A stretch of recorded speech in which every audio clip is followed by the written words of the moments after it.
Howdy. Today I'm going to be talking about the exercises that I use when training horses and also how I came to decide which exercises were best to be put into my training program as a colt starter. So, as you can tell, all the exercises I use are from Clinton Anderson's training method that he teaches. Um, a lot of them came as I studied his fundamentals kit. And just like I've said in other videos, I'm not actually certified as a clinician for him or anything, so everything I'm saying about him is just my opinion. But um, as I was training horses, I would when I was learning, I would for the first couple of years I'd do every exercise that he has in his kits, and I found that a lot of them I found that all of them were useful in teaching a horse's mind to be giving and to be respectful in a new way, but that they weren't helpful if you wanted to get quick results on starting a colt, and that people weren't willing to pay for the time that you spent doing some of his exercises because just they weren't as useful as a majority. And so I had to come up with a a, uh, a set of exercises that I knew wouldn't be a waste of time and that I knew would be bringing the highest value. And so that's what I have today. If you go on my website, you can see on my 90-day program a list of the exercises I do and what days and the order I do them in. But the first one that I do is I do round penning, and and through this video I'm just going to talk about the value that the exercises bring and like why I use them and the things that they teach a horse.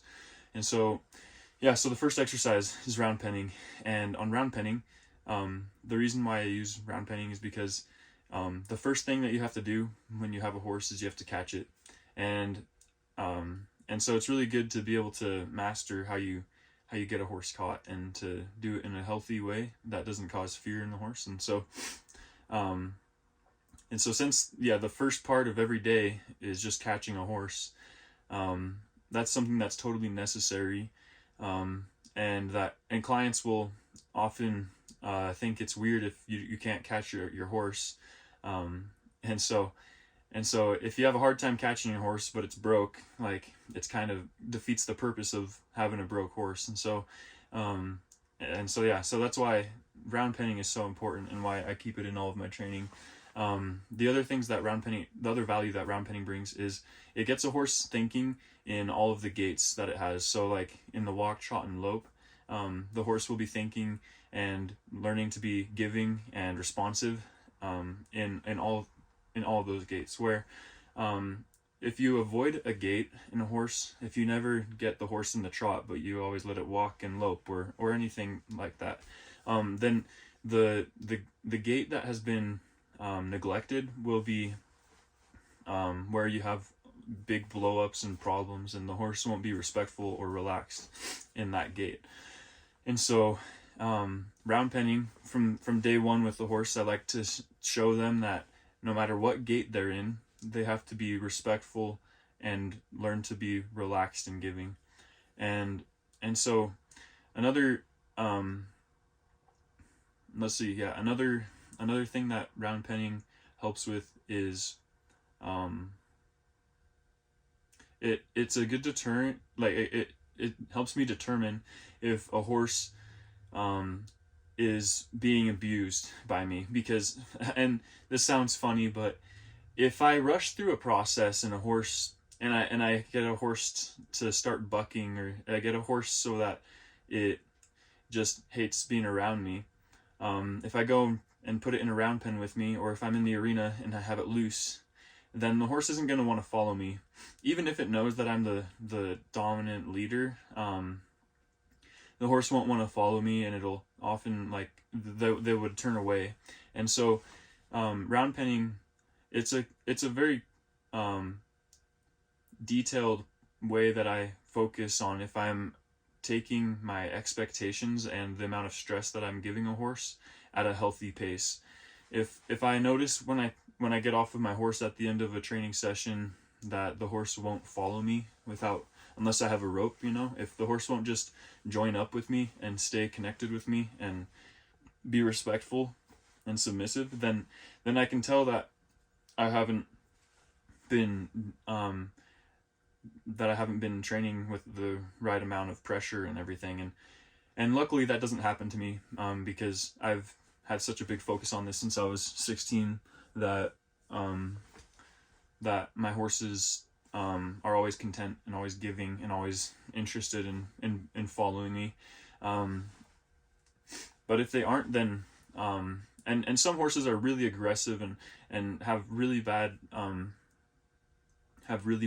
ground manners and respect on the ground. And so sometimes I do go back to round penning, like for one day. Like I'll round pen the horse and then I'll ride the horse, and then at the end of that ride I'll check if the horse is being respectful. But usually just the first 3 days of round penning is good enough to show the horse that I'm the leader and that it can be a giving partner in our work together.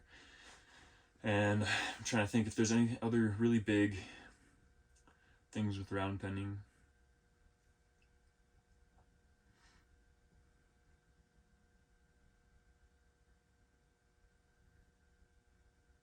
Oh yeah. So a huge reason that round penning is my first exercise is that round penning is one of the safest exercises for me, because I'm not attached to the horse in any way. I don't have to hold on to a rope. If I need to back away, then it's not gonna kill the lesson that's being taught necessarily. I can quickly get right back to where I was. And so with horses, if a horse is really aggressive and you just try to go on to teaching it to lunge, and then the horse is so close to you because you're connected with just like say a 15-foot rope, that the horse, since they're faster than you and they've got longer like ligaments than you, it can hurt you before you can have enough time to react. And so when you're in a round pen, it's nice because if a horse is aggressive, it's already 15-20 feet away from you. It's not right up next to you like when you're lunging. And so the horse can be far away from you when it has its blow-ups, and if it kicks out or if it bucks or if it tries to charge at you, whatever the case, if it takes off running, you're safe.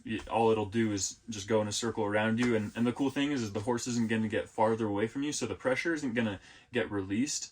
And so the horse is going to learn that behavior isn't bringing the answer that they're looking for. And so that's a huge reason why round penning is a great exercise to have in the beginning. It just brings safety to us, like as the trainers, and it makes it so that we can start teaching the horse in an environment where we know that we're going to be safe. And after that, after 3 days of round penning, I never feel like I never question or doubt if I'm going to be safe with the horse, because after that round penning, I get a really good feel of if the horse is going to be like overreactive to pressure, or if it's going to be pushy and aggressive, or if it's going to be, disrespectful and not want to move quickly, or I don't know. There's so many little things that you learn when you're round penning, but that you take into the next exercises.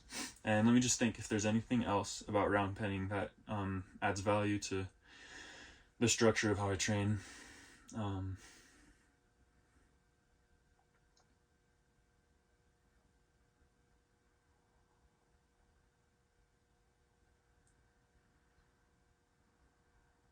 Yeah, I would say another reason why it brings value is a lot of horses, when they come in, they're so used to being bigger and they're so used to being the alpha.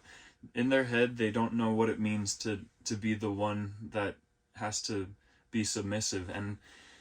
And round penning, it just brings in it kind of flips a horse's world upside down in a way, because for a long time that horse has thought that it can push people, but round penning is where you really say, like, look, even though you're bigger than me, and even though I don't have any tools connected to you right now, you still need to listen to me. Like, even though I don't have a rope that I can pull and like yank on your face if I wanted to or whatever, or even though I don't, like have a bit strapped in your mouth in between your teeth, and that I can use to cause pain, or like it's not like I don't actually cause pain with these things. It's just even though it mentally makes the horse get way more submissive early on, because the horse realizes that even if we don't have any strings attached, it has to still be the one that's following, it has to be the one that's giving, has to be the one that's submissive, and and it makes and when you get that mindset in a horse, it makes it so that once you have those strings attached, once you have the halter on, once you have a saddle on, and once you have those reins in their mouth, it makes it so that you don't have to go through a fighting process, because you've already got that fight out of them, and you've already got that submissiveness taught on the ground. So I think that's about all the major things. Let me just think one more time if there's anything else about the round penning that but yeah, I just can't stress enough that one of the huge purposes of it is that it gets rid of their alpha mentality, and it teach and this is what they do with each other, like, so round penning is one of the most natural, like, if you want to talk about how horses are with each other, like, round penning is the most natural exercise I do with horses, because horses, they use gradual amounts of pressure to push each other around wherever they are, and that's exactly what you do when you're round penning. You're increasing small amounts of pressure to get the horse to move away, or to be respectful, and to change directions and go different speeds. And it's the most like horse language way to communicate, and to start your and to get through to that horse's brain that you're going to use pressure in a format that it's familiar with. But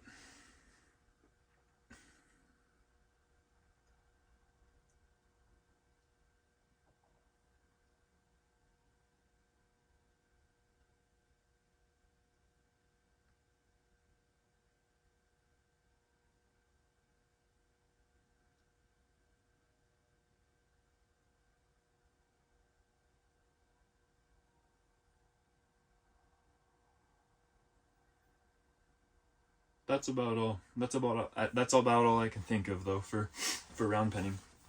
So the next exercise I do is yielding the hindquarters and backing up. These are very simple groundwork exercises that sometimes can seem like a waste of time, but part of the purpose of it is, so if I have 3 days, let's say, of round penning, those are 3 days of every time the horse is with me, I'm making it work quite a bit. I'm making it get sweaty and tired and exhausted physically and exhausted mentally. Like, it's a big workload. When you're round penning a horse, you're teaching them to turn, you're teaching them to stop and to be submissive. Anyways, I kind of talked about it, but the yielding the hindquarters and backing up, those are very easy physically for the horse. All it is yielding the hindquarters is getting their butt to turn while keeping their front feet still. And so the reason why it's good to have this physically easy exercise right after a physically demanding exercise is then it keeps the horse's engagement and engagement to want to be with you there. And because if every time you work with a horse you make it stressed, or you make it just have a high expectation of work, then the horse is going to dislike being with you. And so it's good to balance, like, every couple of times. You don't want a horse to be able to know that today is going to be a hard day, or if today is going to be a relatively easy day. And so yeah, so going from round penning to yielding the hindquarters is great, because it's easy.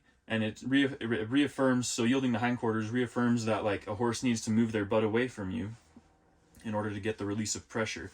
And horses, they put their butt towards whatever they want to be disrespectful to. Like, if there's a scary person walking up to them, and they don't want to, and they don't like that person, then, like, they'll turn and they'll have their butt facing that person.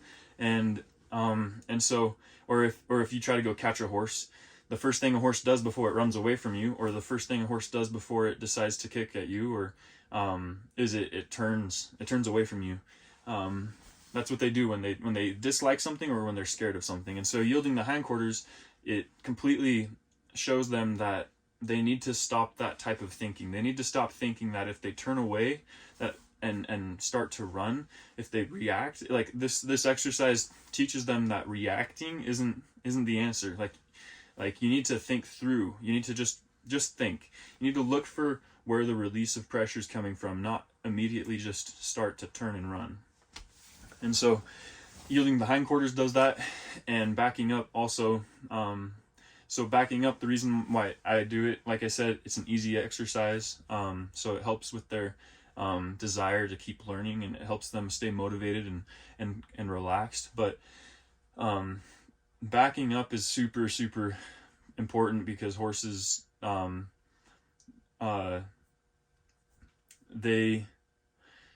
most horses that I get are kind of, they've been loved on a lot by owners, and so they're pretty pushy. Like they step on your toes, and they nibble at your sleeves on your arms, or like are always just trying to push you with their neck, rub their head against you anyways. And so most horses are like that I get. And so backing up is the lesson where I say, hey, look, you're not doing that anymore. Like I have a personal boundary and it's cool because horses, they also have personal boundaries. So like if another horse comes up to another one and starts rubbing its face on its chest or whatever, on its side, then the horse is going to start to be annoyed by it, and it's going to tell that horse to quit, and it's going to make that horse back away. It's going to make that horse leave. And so horses have boundaries with each other, and yielding the hindquarters and backing up is really just how I set those boundaries with that horse. I say, look, you're not going to come into my space. Like I'm going to be able to back you up as much as I want, and you're not going to be able to enter what I consider as my personal space. And another reason why backing up is so cool and helpful is because horses, like throughout their life, if they're just out around like a pasture or in the wild, they hardly ever actually back up. And the times a horse does back up in the wild or in a pasture with other horses, the times that they do, the horse is in a thinking mindset. Like it's super likely that when you see a horse backing up, it's actually thinking. And so one reason why backing is so cool is because it naturally is like a movement that makes a horse just be a thinker and a giving and like responsive type of horse. And so like, yeah, like it's also just such an unfamiliar movement that a horse doesn't relate it to any other type. Like it doesn't have the muscle memory of being a bad, like of overreacting and being bad. Like when a horse is backing up, unless they've had someone back them up and like beat them, or like had just like traumatic experiences while backing up, then when you start teaching a horse to back up, it's a brand new kind of like gait, like instead of walking, trotting, or loping, backing up is now the fourth gait that you're kind of teaching this horse or whatever. And this movement is so new that the horse will more than likely not show great built-in negative habits. Like it won't have negative habits while backing up. It'll just back up and get out of your space. And so it's really good because if you can tell that your horse's mind isn't being submissive or respectful, you can just go back it 50 feet or whatever, however far, and pretty soon that horse is going to start to remember that thinking about pressure and thinking about what the environment has is way better than reacting to it. And then it also just reinforces the alpha mentality, because you're the one making the feet move, you're making it get out of your space. And so like that, only alpha horses can make other horses back away. If a alpha horse goes up and rubs on another horse and pushes on another horse, that other horse isn't gonna isn't gonna make the alpha horse back up.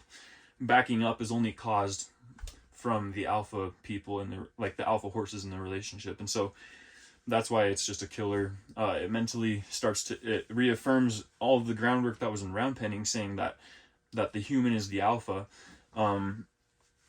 Backing up reminds them that we are totally the alpha, that you are only, like, this movement that you do, backing up, is you laying down your guard, trying to be the boss. Like, you know that we're the ones that ask for help, and you're the one that gives it. It's not the other way.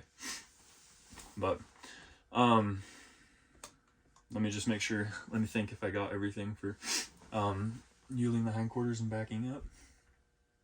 Oh yeah, so yielding the hindquarters, the reason why it's so crucial also is you can see that it's a step right into the lunging exercise that I do, because on my lunging exercise, the way I stop them is I make them turn their butt and show respect by facing me with both of their eyes and having their butt faced away from me.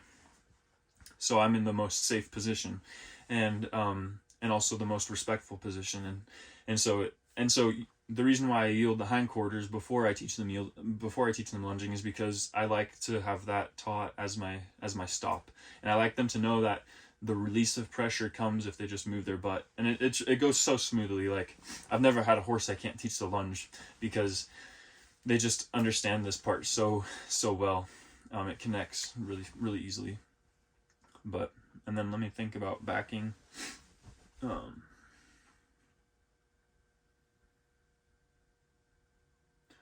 yeah, I will say also a practical example for yielding the hindquarters is when you're saddling a horse. Sometimes they'll start to push on you with their butt. If they start focusing on something else, they might start like walking and pushing you with their side or with their butt.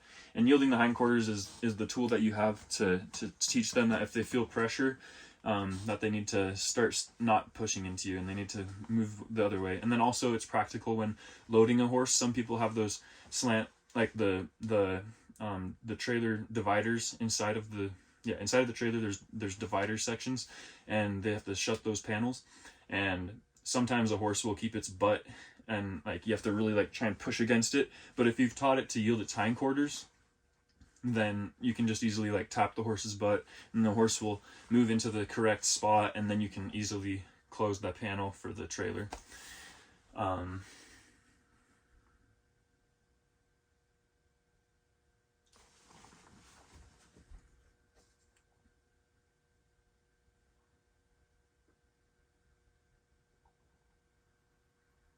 Yeah, so I think that's it for those two. And then after those exercises, day 6 through 8, I go through lunging. And lunging, the reason why I go back to lunging is because now I've had about 2 days off on just on a physically easy exercise with the backing and yielding the hindquarters. And so now I want to have some more physically demanding times to make sure that the horse knows what it means to work hard, and that it will have a good and a respectful mindset if I ask for it to work really hard. And so it goes like round pendings, working hard, then it goes to the yielding the hindquarters and backing up as relatively easy days, and then we go to lunging, and lunging is another hard, sweaty exercise. And so the reason why lunging is so helpful is because, again, you're getting them in all the gaits. And lunging specifically, you focus on all the gaits. Like on round penning, you just get them in the lope most of the time, but you're in the walk quite a bit, like in round penning when they're following you, but you're rarely in the trot. And so lunging is where you start to see what the horse's mind is like in the trot. And lunging, like, it has immense value because lunging, so it's getting them to work hard and be respectful and giving while working hard. And it's what teaches them to lead. So if your horse doesn't know how to follow you and lead like next to you, lunging is what teaches them, because the pressure whenever you pull on the rope, like if your cue for lunging is adding a tiny amount of pressure, say to the left, then the horse will know to start moving that direction. And and if it doesn't, then you start to whip and like increase the pressure until the horse does give to that pressure on their head. And so that's the exact same form of pressure that the horse receives when you're trying to lead it next to you. If you're going to walk it down the barn or down the street or whatever, like the horse feels pressure on the back of its poll on its head, and it knows to just give to that. It knows that that pressure means move my feet. So it's kind of funny, you know, like but you're teaching a horse that the pressure on the top of their head or on their neck means feet. You know, it needs to think, move my feet forward, and get that pressure away. And so, and that's super important, because you can't lead a horse. You can't lead a horse if it doesn't know that pressure on its neck means lead, and you can't tie up a horse if a horse doesn't know that pressure on its neck needs lead. Because if you tie up a horse and they don't know that, then when they pull back, they're going to keep pulling back, and they're going to get locked up and hurt themselves.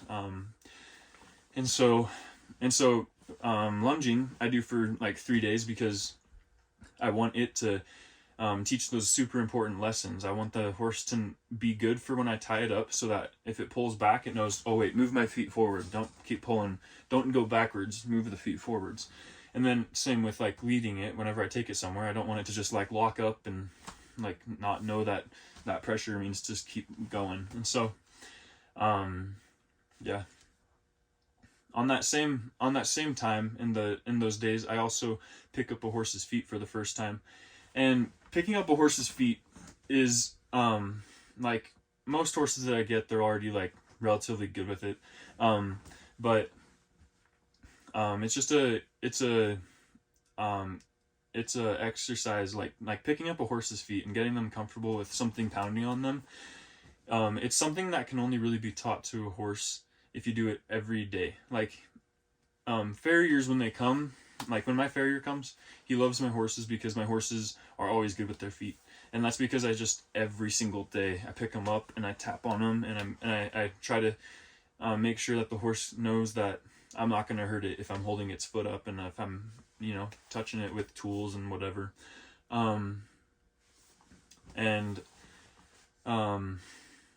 Picking up their feet is also really helpful for teaching a horse that if it feels pressure, it doesn't always mean move. Like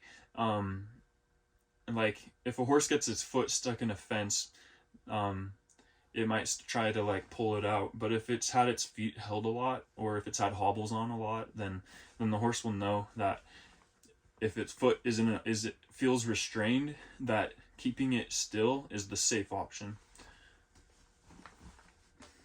So then the next exercise I do after lunging is this is when I get excited, because I start to get ready for the horses to be trained in the saddle. So this is when I go into the Jeffries method.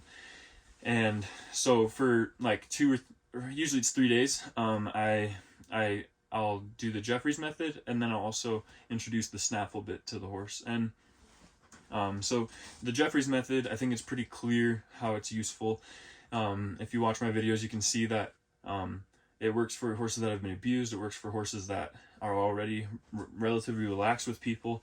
But what you do is you get them used to a person laying over them. And so like I lay on top of the horse, and I release the pressure when the horse is standing still. And this is such an important exercise, because this is the first time a horse sees me out of like both eyes. Like half of my body will be on the left side of the horse hanging off, and half of my body will be on the right side. And so sometimes the horse will like be looking to the left and see me, and then it's always fun to see them for the first time when they look over to the right and they're like, wait, you're over there too.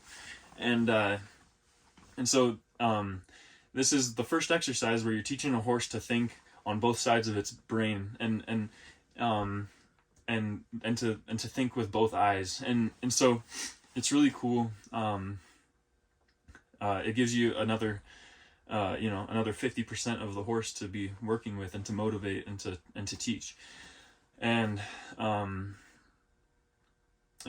so the Jeffries method just is super solid. Like I've never had a horse I couldn't do the Jeffries method with, and I've never had a horse where even if they've been abused, like it's really cool because this is where I can kind of see if a horse has been rushed through a training process or been abused by someone or had really big bucking episodes and stuff, because the horse will get tense every time I start jumping up or jumping onto its back. And yeah, the Jeffries method, I highly recommend for you to like do your homework on it and like figure out how to do it safely before you ever try it. I think one reason why it works so well for me is because I'm 6'6". I'm really tall, so it's a convenient exercise for me because I'm not super far off the ground when I'm on the horse. But yeah, let me think if there's anything else with Jeffries method before I go into the snaffle bit.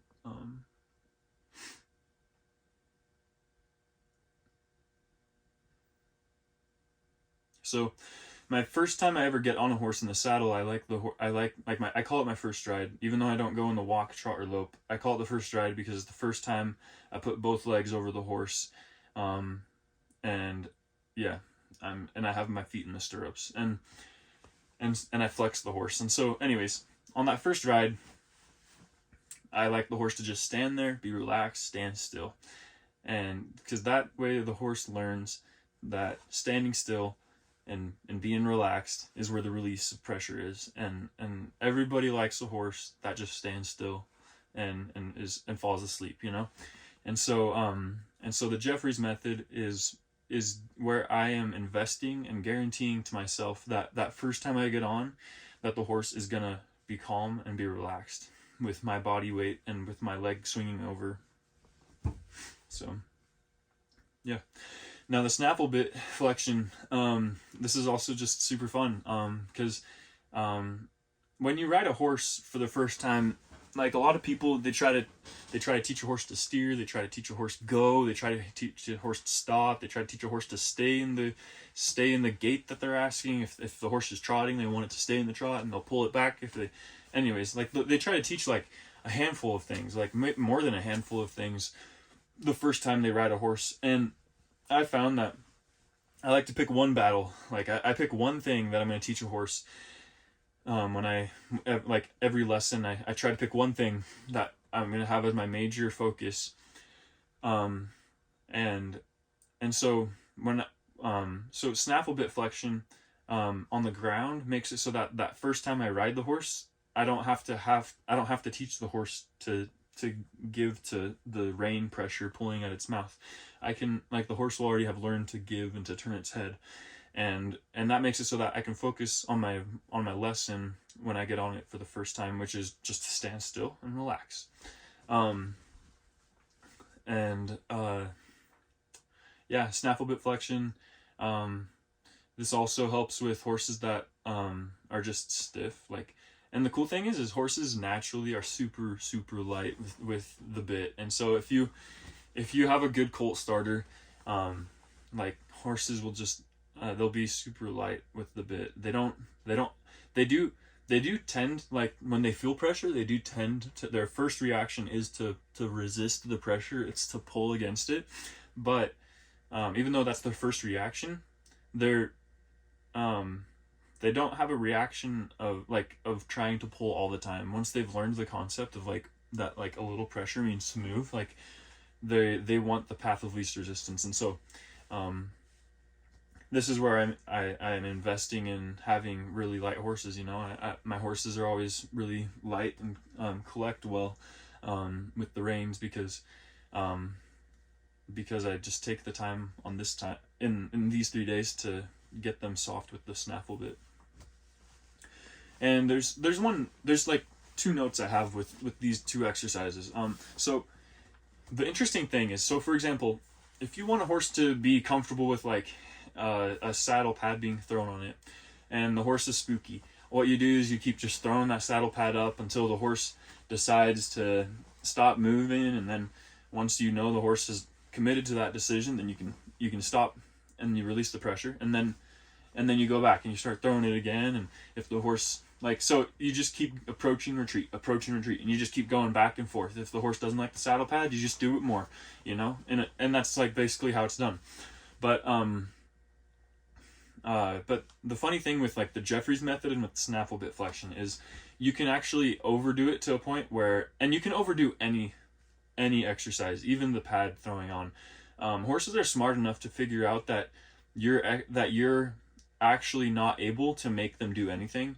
And if you continue doing an exercise to a certain like threshold of a certain repetition, and you don't change things up, then the horse does figure out ways to get away with things. Like there's no exercise that a horse can't outsmart the human on. Um, and so that's why we need to have the timing of like when we need to quit an exercise, because a horse will start to look for another way.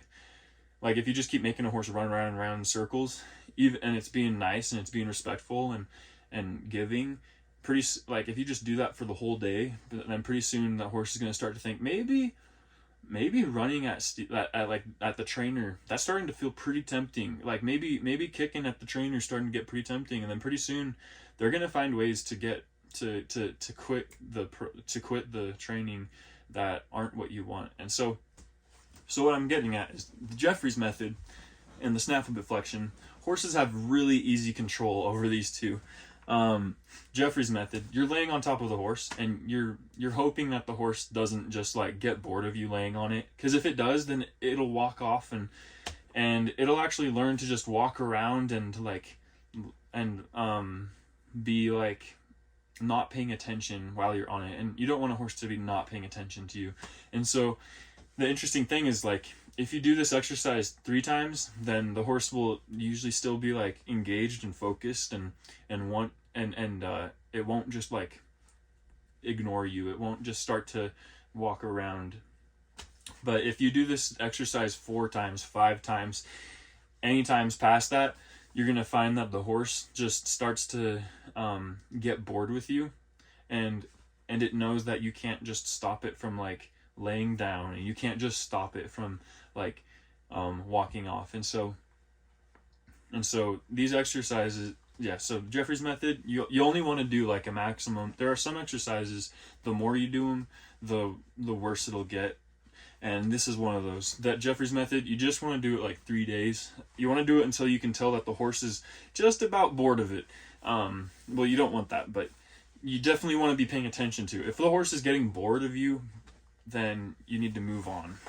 And then same with the snaffle bit. So it's kind of funny. We've all, like, most horses, the reaction when you put the bit in their mouth, the first time is they're a little bit head shy. And so the first time you like bring the bridle up above their poll, and by their ears, the horse will kind of freak out and resist. And, just a little bit, not a great deal actually, but anyways, the reason why this one is one that you don't want to keep repeating is because the horse can actually win. A horse can always just stick its head up and, like, most people, not me, most people are too short to actually like reach up to a horse's face if the horse is like really sticking their nose in the air. And so if you just keep trying, then pretty soon the horse is gonna be like, nope, and it's just gonna stick its nose in the air, and you're not gonna be able to put the bridle on. And so you don't want to get a horse to be, you just don't want to, with the snaffle bit, with putting a bridle on a horse, you only want to do it once a day, because if you do it more than once a day, then the horse is gonna start to figure out that it doesn't have to open its mouth. And I don't know, like, how you could just make a horse open their mouth, because, you know, like, we all know the trick, like, you stick your finger by their interdental gap, like where their teeth aren't, on the side of their mouth, in the corner of their lips, and you slide your finger in and feel their tongue, and usually they'll like start licking, and anyways, and then you can put the bridle in. But if you try to do that 4 times in a row, then the horse will just be like, I don't want to open my mouth, even if you're rubbing your finger up on their tongue, and the horse will just keep its mouth shut. And there's nothing you can do to just make a horse open their mouth, you know. They're a stronger animal, their jaws are strong. And so if you just keep trying to do approach and retreat, putting something in a horse's mouth, pretty soon that horse is going to learn to just lock their jaw up and not accept the bit. And so a horse will get better at accepting a bit if you just do it once You do it very quickly and easily once a day. I do not recommend approach and retreat with putting a bit in the mouth. I recommend it if they're ear shy, like if they're or head shy, like if they don't like things being moved around their head, then you can work on that, but don't have the bridle like while like don't be trying to put the bridle in their mouth at the same time. So yeah, those are interesting notes about those exercises. Horses can easily find ways out of any exercise, and so you just need to not overdo it sometimes. Yeah, then after the horse has got comfortable with me laying on it and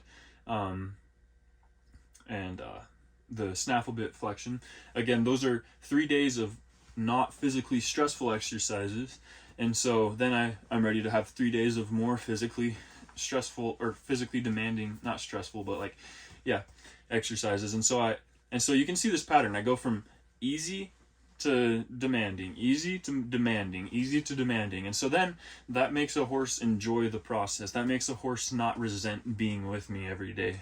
It likes to be caught. It likes to try and figure out a puzzle, the problem that I give it. It likes to find its way out through the pressure. And so, yeah, like this is just so important. Like, yes, I could do it I could just demand more and with a horse, but it actually brings worse results in the end if you do that. So yeah, then after that exercise, I start lunging with the saddle on. So that's where I introduce the saddle pad, and this is why lunging is so important. Also, one of the key parts of that exercise is I'm preparing myself for lunging with the saddle, because that's one of the main purposes of lunging, is so that you can teach a horse to get comfortable with the saddle on in a safe way. You could round pen it, but I like to lunge them because with lunging you can control what gait they're in, and so then they're starting to, yeah, you're not just in the lope. But and then I also just like to have, because I only do 3 days of lunging before this time, and so I like to have at least 6 days of lunging, because that's just reminding them that if they feel pressure, then they need to move forward, because I don't tie a horse up until after I've done the lunging with the saddle. And so yeah, so it's just really good to have these additional 2 or 3 days to just remind the horse that, hey, pressure, move your feet, pressure, move your feet. And so then when I tie the horse up, it doesn't have a big pull back fight. I've never had that, because I just have, I teach the horse how to think, that pressure on their pole means to move their feet forward. And so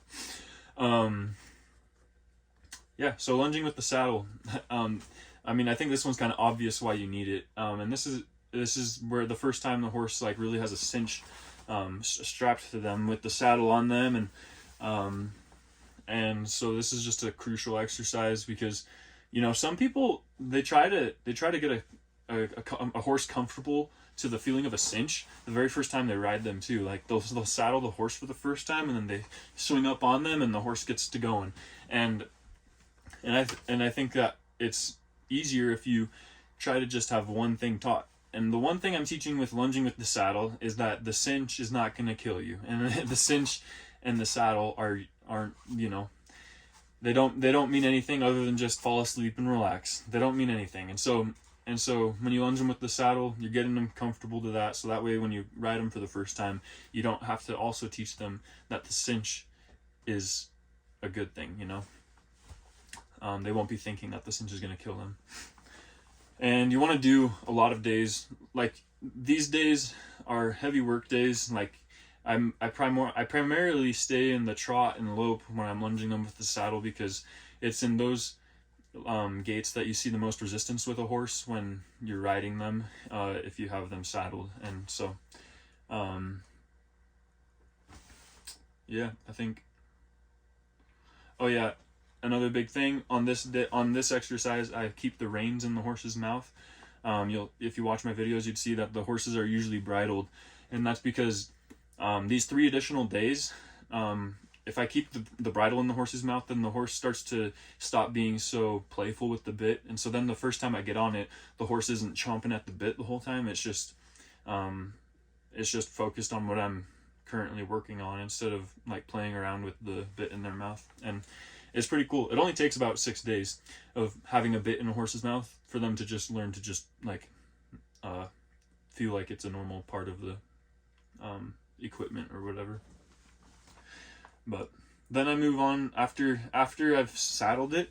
Then I move on to another easy day. So I've had these 3 days of physically demanding lunging with the saddle, making the horse move in the walk, trot, lope in the saddle, and now this next day is the first ride. And the first ride, what is it? It's an easy day. I just saddle the horse, walk it forward to where I want to get on, and then I flex its neck a couple of times to make sure it remembers everything I taught it with bit pressure.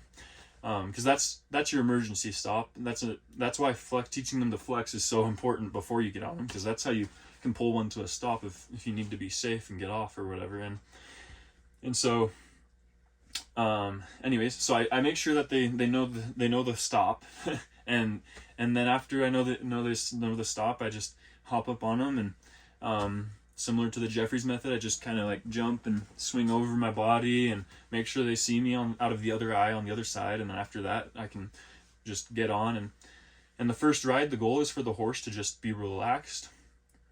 And once I can tell that the horse is going to be as relaxed as it can for that day, it might only be like a minute, but as long as that horse is being relaxed for a minute, and then I think the horse is going to start to increase in its comfort, like it's going to start being less comfortable, then I'll get off. But once I've reached the peak of comfort with that horse and on that first ride, like when I sit on it and I think that it's reached the peak of comfort, that's when I decide to get off.